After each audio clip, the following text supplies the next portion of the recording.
परळी थर्मलला गेल्या 20 वर्षापासून काही अधिकारी 20 वर्षापासून काही अधिकारी आणि कर्मचारी एकाच पोस्टवरती आहेत। 20 वर्षापासून एका 20 वर्षापासून कुठेही मला वाटतं 3 वर्षाच्या पुढे बदली अधिनियम 3 वर्षाचा आहे। 4थं वर्ष राहू शकतात, 5वं वर्ष राहायचं असेल तर राज्याच्या मुख्यमंत्र्यांची परवानगी लागते। म्हणून परळी थर्मल मधल्या अधिकाऱ्यांना कोणत्या मुख्यमंत्र्यांनी 20 वर्षापर्यंत राहण्याची परवानगी दिली, हे अशा प्रकारचं पत्र मी माननीय मुख्यमंत्र्यांना दिलेलं आहे। आणि त्याचं जे स्वतंत्र डिपार्टमेंट आहे त्यांनाही मी पत्र देतोय। ते काय MSCTCL काय म्हणतात त्याला बरं का, एक मिनिट माझं होऊ द्या। मग त्याच्यानंतर परळी थर्मल मधला अवैध राखेचे जे साठे आहेत, अवैध राखेचे जे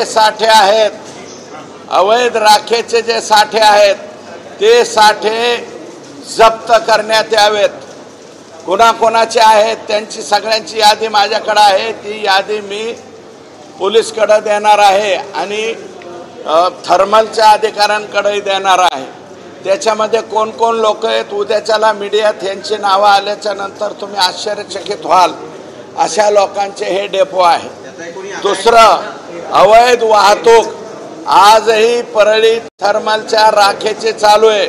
दिवसा घाबरून बंद आहे, परंतु रात्रीची मात्र ही राख उचलली जाते आणि ही राख आता बाहेरच्या राज्यातली बंद झाली, बाहेरच्या जिल्ह्यातली बंद झाली, परंतु आमच्या जिल्हा अंतर्गत मात्र चालू आहे आणि बेमालूमपणे चालू आहे। त्याच्यामुळे ह्यांच्यावरती कारवाई व्हावी।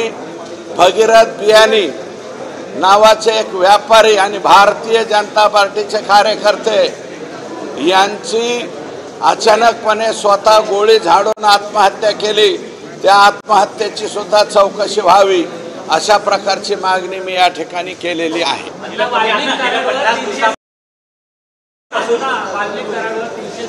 दाखल करायची मागणी जी आहे ती